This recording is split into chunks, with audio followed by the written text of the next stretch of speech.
రాజ్యసభలో అమరావతి చట్టబద్ధత బిల్లును వ్యతిరేకించారు వైసీపీ ఎంపీలు. బిల్లు సరిగా లేదని అన్నారు వైసీపీ ఎంపీ వైవి సుబ్బారెడ్డి. అమరావతి చట్టబద్ధత బిల్లులో ఏపీ ప్రత్యేక హోదాపై స్పష్టత లేదన్నారు. రాజధానిలో మౌలిక వసతులకే 2 లక్షల కోట్లకు పైగా ఖర్చవుతుందన్నారు. తమ పార్టీ అమరావతిని వ్యతిరేకించడం లేదని, రైతుల భూములు తీసుకుని అభివృద్ధి చేయకపోవడాన్ని ప్రశ్నిస్తున్నట్లు చెప్పారు. కూటమి ప్రభుత్వం 2 ఏళ్లలోనే 3,40,000 కోట్ల అప్పు చేసిందని ఆరోపించారు. ఇలాగే కొనసాగితే అప్పులు 14 లక్షల కోట్లకు చేరుతుందని చెప్పారు. అందుకే బిల్లును వైసీపీ పార్టీ వ్యతిరేకిస్తోందని అన్నారు వైవి సుబ్బారెడ్డి. బిల్లును వ్యతిరేకిస్తూ రాజ్యసభ నుంచి వాకౌట్ చేస్తున్నట్లు తెలిపారు. I raised to oppose this bill in this present form because it is not addressing the problems of 29,000 farmers who have given 34,000 acres of farmland for Amravati capital without any payment under land pooling, sir.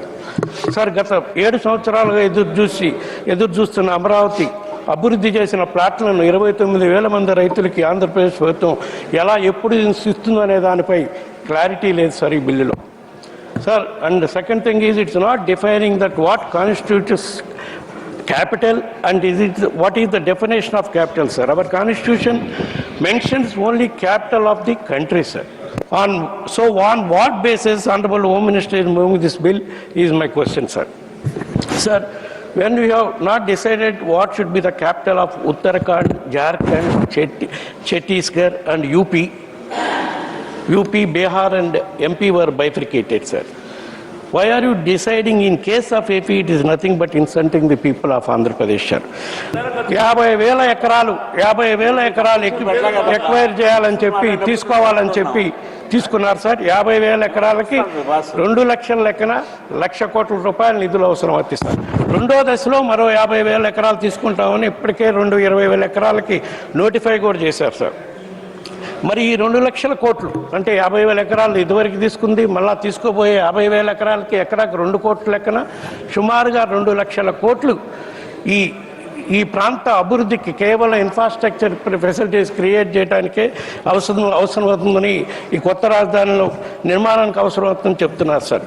దీనివల్ల కొత్త రాజధాని భావన వచ్చినప్పుడు చేసిన ప్రాథమిక అంచనాల ప్రకారం ద్రవ్యోల్బణం మొదలైనవి కూడా కలిపితే ఈ మొత్తం ఎంత పెరుగుతుందో కూడా ఆలోచించుకోవాలి సార్. దీని మీద కేవలం వడ్డీలకే సంవత్సరానికి సుమారుగా 20,000 కోట్లకి భావితరాలు పే చేయాల్సి వస్తుంది సార్.